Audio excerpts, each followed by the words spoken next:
અમદાવાદમાં બે જૂથ વચ્ચે પથ્થરમારા મામલે ફરિયાદ દાખલ કરવામાં આવી છે। સગીરાની છેડતી બાબતે પથ્થરમારા મામલે 3 ફરિયાદ નોંધાઈ છે।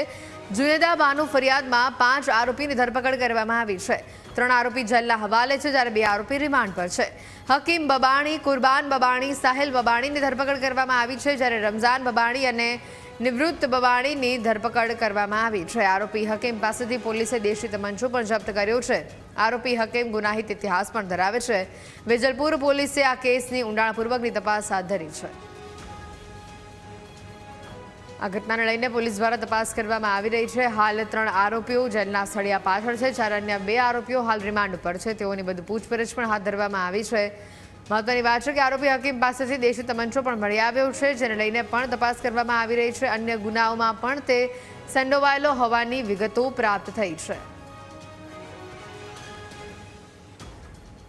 એ દીકરી જતી હતી વખતે ફરીથી છેડતી કરી, એનું અનુસંધાને એના જે ફાધર મધર છે, સગાવાળા બધા કહેવા ગયા અને એમાં પથ્થરમારો અને બનાવ બનેલો હતો। તે અનુસંધાને જુદા જુદા 3 ગુના વેજલપુર પોલીસ સ્ટેશનમાં દાખલ કરવામાં આવેલા છે।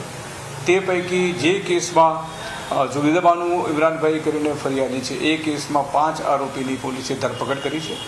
એ પૈકી 3 આરોપી છે એને કોર્ટમાં રજૂ કરતા એમને જેલ હવાલે કર્યા છે, અને 2 આરોપી છે એમને 2 દિવસના રિમાન્ડ ઉપર છે।